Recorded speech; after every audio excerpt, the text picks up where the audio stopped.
Hello everyone. मैं Sandeep Sharma lecturer SGV government polytechnic college Bharatpur में कार्यरत हूँ। मैं आज आपको अप्लाइड मैकेनिक्स के अंतर्गत घर्षण यूनिट में numericals on friction on inclined planes के बारे में बताऊंगा। अब हम देखेंगे कि इस सेक्शन में कि जो न्यूमेरिकल जो आनत तल या इंक्लाइंड जो झुके हुए तल होते हैं वहाँ पर किस तरह से घर्षण बल का मान निकलता है, उसमें हम इसको डिस्कस करेंगे। तो हम सबसे पहले फर्स्ट देखते हैं कि 40 न्यूटन भार की एक वस्तु 25 डिग्री के रुक्ष नत तल पर रखी है जो सीमांत संतुलन में है। घर्षण स्थिरांक व वस्तु पर कार्य करने वाले घर्षण बल का मान ज्ञात कीजिए। तो देखिए इसमें एक आ गया है कि एक 40 न्यूटन भार की वस्तु इंक्लाइंड प्लेन है जो 25 डिग्री इंक्लाइंड है यानी कि झुका हुआ है। तो यहाँ दिया हुआ भार W बराबर 40 न्यूटन, विश्राम कोण अल्फा दिया हुआ है अपने पास 25 डिग्री, और घर्षण कोण क्या हो जाएगा, लैम्डा बराबर 25 डिग्री हो जाएगा क्योंकि घर्षण और विश्राम कोण समान होते हैं। अब यहाँ पर क्या बल काम कर रहे हैं वो देख लेते हैं हम। देखिए इसमें जो घर्षण बल है वो चूँकि रखी हुई है तो ये नीचे की तरफ मूव करने की कोशिश करेगा। अपने वेट जो इसका लग रहा है वो भी 25 डिग्री कोण पर ही लग रहा है एक तरह से देखिए। तो इसके W के दो घटक हो जाएंगे, W cos 25 जो नीचे की तरफ आएगा और W sin 25 जो इधर आएगा। ये W sin 25 ही इस F या घर्षण बल को संतुलित करेगा।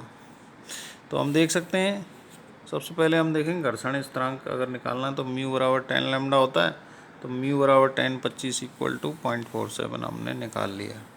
10/25 का मान हम कैलकुलेटर से भी देख सकते हैं। और एफ बराबर होता है W साइन लैम्डा। देखिए घर्षण बल बराबर हो रहा है एफ ऊपर लग रहा है और नीचे इसकी गति की तरफ ये W साइन अल्फ़ा की तरफ नीचे जाने की कोशिश कर रही है। तो घर्षण बल हमेशा W साइन अल्फ़ा की वजह से जो वेट लग रहा है उसके अपोजिट डायरेक्शन में लगेगा, यानी कि एफ बराबर W साइन अल्फ़ा। तो हमने इसमें मान रख दिया 40 साइन 25, W दिया हुआ है, साइन 25, अल्फ़ा का मान भी हमारे पास 25 है।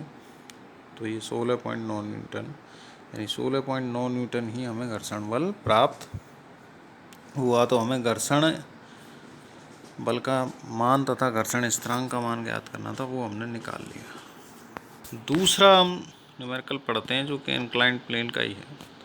30 डिग्री झुकाव कोण के नथ रुक्ष समतल पर 400 न्यूटन का एक पिंड सीमांत संतुलन अवस्था में पड़ा है। समतल का झुकाव कोण अब 45 डिग्री कर दिया जाता है। तो पिंड को समतल के ऊपर चला भर देने के लिए समतल से 20 डिग्री पर लगाया जाने वाला बल ज्ञात कीजिए। देखिए इसमें क्या कह रहा है कि 30 डिग्री झुकाव के कोण नत्तल समतल पर 400 न्यूटन का पिंड सीमांत संतुलन अवस्था में है।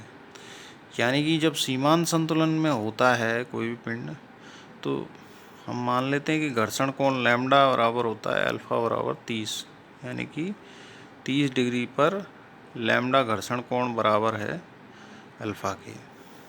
तो घर्षण गुणांक हम इसका म्यू निकाल सकते हैं।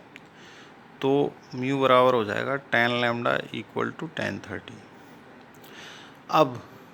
अब घर्षण कोण ये झुकाव कोण 45 डिग्री कर दिया गया है। ये स्थिति 45 डिग्री की दिखाई गई है। इसमें ये पिंड है, यहाँ W 400 लग रहा है, यहाँ 45 डिग्री पर लग रहा है।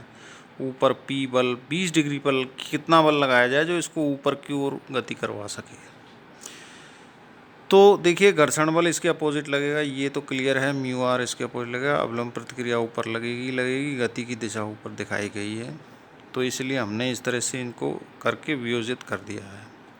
तो अब आप देखिए 20 डिग्री माना 20 डिग्री पर लगने वाला बल P है। तो हम इनको वियोजित कर देते हैं। यहाँ आएगा P cos थीटा इस डायरेक्शन में, इधर ऊपर R के साथ आएगा P साइन थीटा, इधर आ जाएगा W sine W cos alpha, नीचे की तरफ W साइन अल्फ़ा इधर साइड में।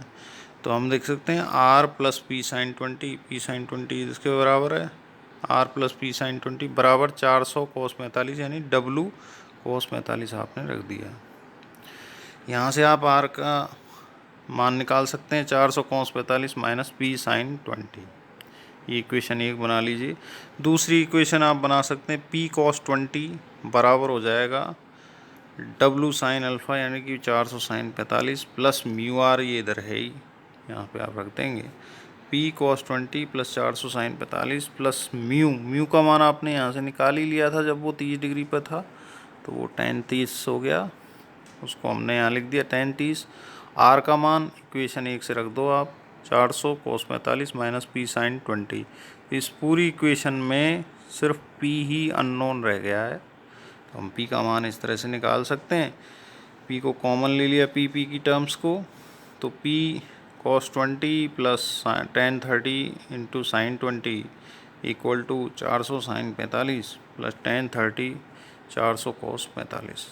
तो यहाँ इनको इसमें बटे में कर देंगे, तो सबके मान इसमें रख देंगे। देखिए 400 गुणा साइन 45 हो गया 0.707 प्लस tan 30 है 0.577 इंटू 400 cos 45 कितना है 0.707 बटे cos 20 का मान है 0.9397 प्लस tan 30 0.577 गुणा 0.3420 साइन 20 का मान रख दिया। ये कैलकुलेटर से आप निकाल सकते हैं सारा, और P बराबर 392.22 न्यूटन, तो P का मान हमारे पास 392.22 न्यूटन आता है। तो इस तरह के सवाल में हमने P का मान निकाल लिया, जो डिजायर्ड ऊपर की तरफ जाएगा लगाना कि इसको ये ऊपर जा सके, लेकिन ये सीमांत स्थिति पे ये बल का मान है। तो इस तरह से इंक्लाइंड प्लेन के सवालों को हम सॉल्व कर सकते हैं। इसमें ये देखना पड़ेगा कि गति की स्थिति किस तरफ है, फिर हम फ्रिक्शन को मान सकते हैं, घर्षण को उस तरह से